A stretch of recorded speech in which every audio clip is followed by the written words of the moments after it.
Con relación a los procesos de punzonado, bueno, la primera pregunta, mencione ventajas y limitaciones del proceso de punzonado. Posiblemente la principal ventaja de los procesos de punzonado, tanto se realicen con el método convencional, es decir, punzón y matriz, o en una punzonadora CNC donde tenemos un equipo flexible para realizar estos procesos, la principal ventaja es la velocidad. Son procesos, son equipos que tienen una velocidad, una capacidad de procesamiento dada en golpes por minuto que suele ser realmente muy alta, ¿no es cierto? Y en cuanto a las limitaciones del proceso de punzonado, evidentemente que la principal tiene que ver con el espesor. Sabemos que habitualmente se punzonan chapas de hasta 6 milímetros y en algunas oportunidades se pueden alcanzar espesores máximos de hasta 12 milímetros. Otra limitación tiene que ver con la relación entre el diámetro del punzón y el espesor de la chapa. Nosotros nunca podemos hacer un orificio en una chapa con un punzón que tenga un diámetro inferior al espesor. Y otra limitación es la calidad del perímetro cortado, dado que por lo que estuvimos analizando durante la clase de punzonado, evidentemente tenemos una zona afectada bastante profunda, una zona con una geometría perimetral variable, con una afectación subsuperficial por endurecimiento del metal bastante significativa. Entonces, bueno, podríamos decir que estas son las principales limitaciones del proceso. Describa brevemente qué es el punzonado CNC y sus principales ventajas.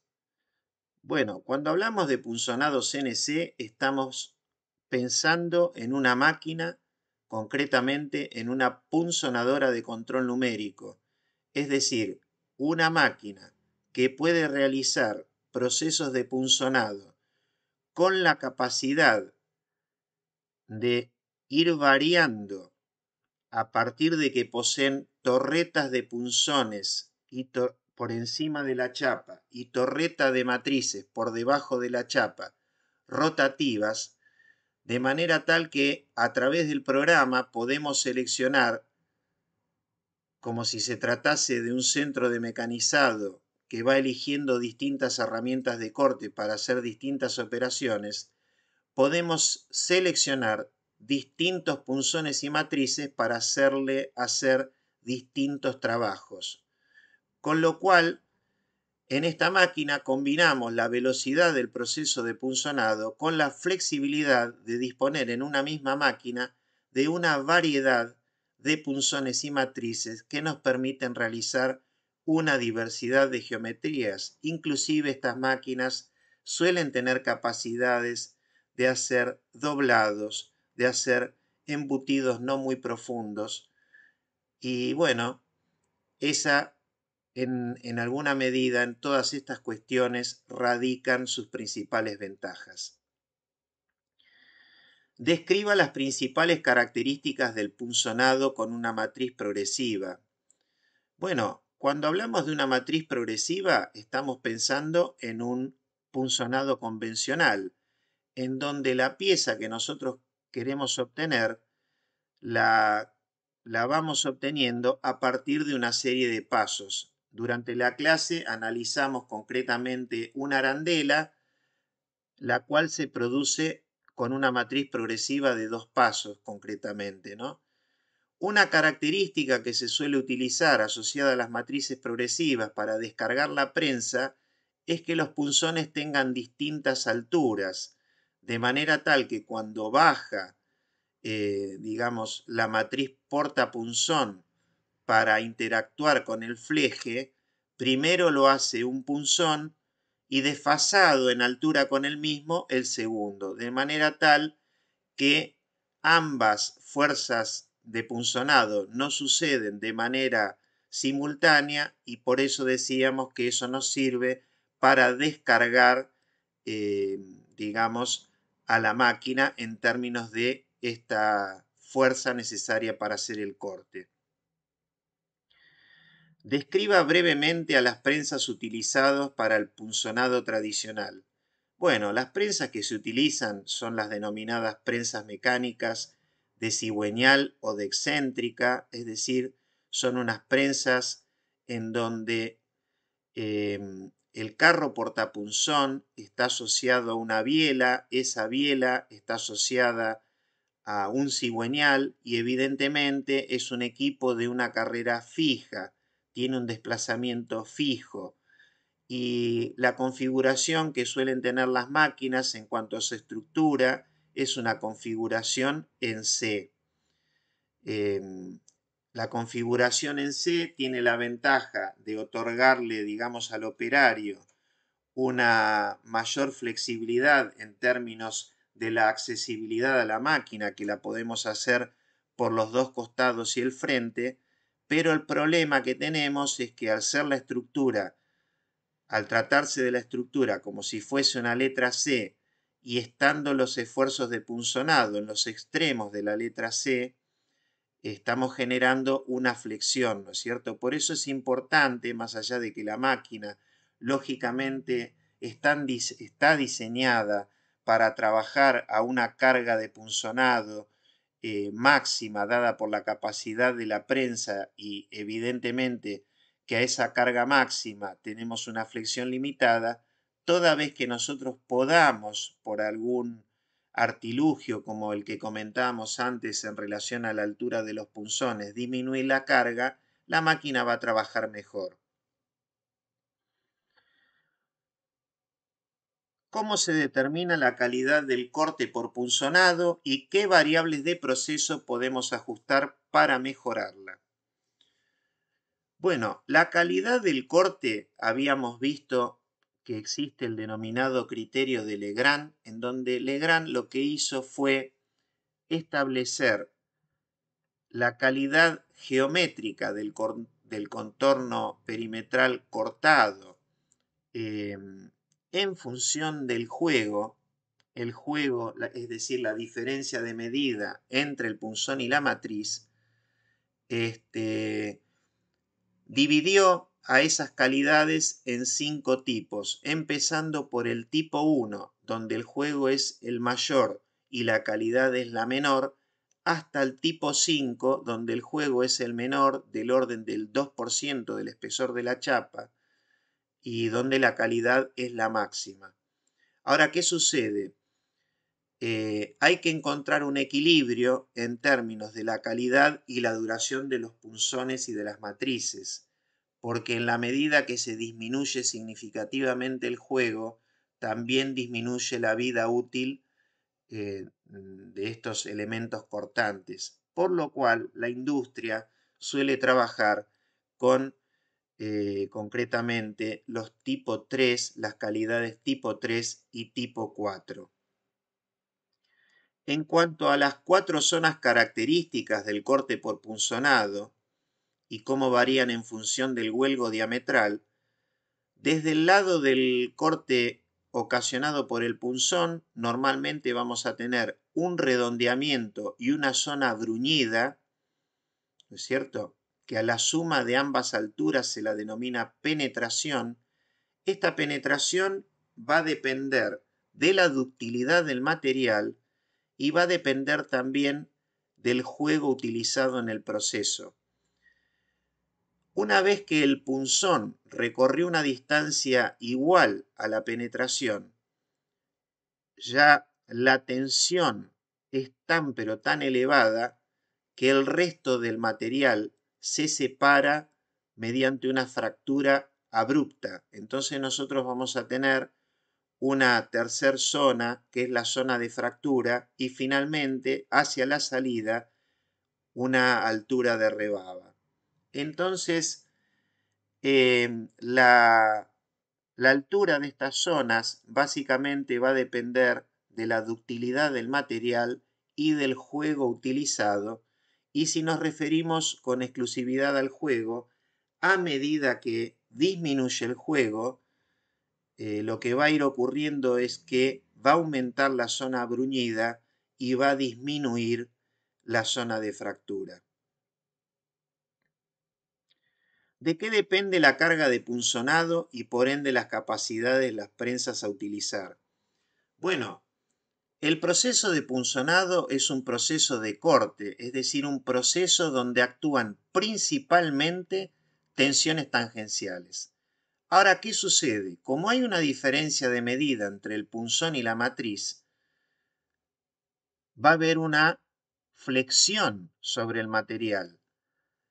Eso hace que en la fórmula nosotros no vamos a considerar el valor de el factor K, es decir, la tensión tangencial de fluencia del material, sino que vamos a... La tensión tangencial de fluencia, cuando hablamos de la tensión tangencial de fluencia, estamos hablando de un material que se deforma. En cambio, acá vamos a separarlos, vamos a separar el material. Para separarlo, vamos a hablar de la tensión última, o sea, la UTS, la Ultimate Tensile Strength, también llamada tensión máxima, también llamada tensión de tracción o tensión de rotura, o sea, tiene una diversidad de denominaciones en la bibliografía. Pero en un diagrama de tensión ingenieril, de tracción ingenieril, corresponde a la altura máxima de la tensión, o sea, en el eje vertical. Esa es la tensión máxima. A esa tensión no la vamos a multiplicar por el factor de 0,5 o de 0,577 según pensemos en el criterio de fluencia de Tresca o el criterio de fluencia de von Mises, sino que dado que hay una acción de flexión, vamos a utilizar un factor de 0,8. Por otra parte, la fuerza de punzonado depende de la longitud del perímetro a cortar, tal que a mayor perímetro, mayor fuerza, y evidentemente la fuerza necesaria va a aumentar con el espesor de la chapa a cortar. Por último, se suele afectar a la fórmula de un factor igual a 1,2 que tiene en consideración la fricción existente en el proceso. Entonces lo que nosotros finalmente vamos a terminar haciendo es a través de la estimación de la fuerza de punzonado compararlo con la carga, con la capacidad en toneladas que posee nuestro balancín de corte. La pregunta 25 nos dice, mencione las ventajas y posibles desventajas de la utilización de filos inclinados en el punzonado. Los filos inclinados se utilizan básicamente para disminuir la carga. Es otro artilugio como el que decíamos de cuando trabajamos con matrices progresivas, usar punzones de diferentes alturas. Nosotros al utilizar un punzón de filo inclinado, lo que hacemos es volver al corte progresivo de manera tal que si en comparación con un punzón plano en donde la fuerza de punzonado es de un 100%, con los filos inclinados estas cargas se pueden reducir en un rango entre el 50 al 77% según cómo sea la fuerza según cómo sea la geometría del punzón. Evidentemente, la inclinación nos va a traer acarreadas algunas cuestiones, como que vamos a necesitar una ligera carrera mayor para producir el corte. Y en el caso que la inclinación sea en un solo sentido, ahí vamos a tener un problema que puede ser importante en la vida útil de todo el sistema, es que me va a aparecer una carga lateral, con lo cual, siempre que sea posible, lo ideal sería que el punzón, este punzón de filo inclinado, tenga una geometría simétrica. Finalmente, la última pregunta nos dice, mencione aspectos relacionados con el desgaste en el punzonado, cómo disminuirlo y cómo recomponer el filo una vez desgastado, ¿no es cierto? Bueno, acá hay una cantidad de cuestiones a comentar.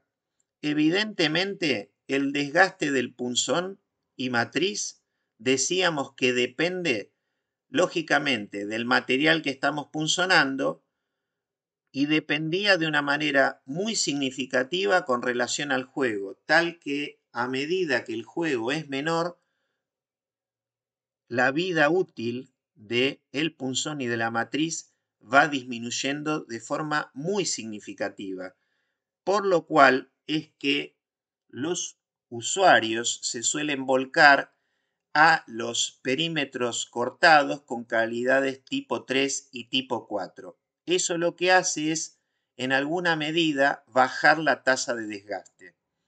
Es muy importante hacer una observación minuciosa de la evolución del desgaste de los filos del punzón y de la matriz, porque en la medida que así no lo hagamos, el desgaste puede llegar a ser tan pronunciado que cuando tengamos que devolverle la forma original tanto al punzón como a la matriz, tengamos que hacer un trabajo de rectificado muy significativo. Y es justamente a través del proceso de rectificado que nosotros recomponemos ambos filos de corte.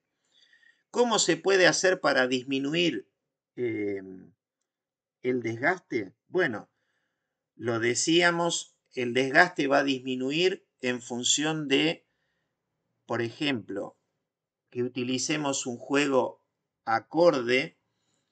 También en el caso de los punzones se suele disminuir su desgaste utilizando punzones recubiertos con la técnica PVD y utilizando el recubrimiento de nitruro de titanio concretamente.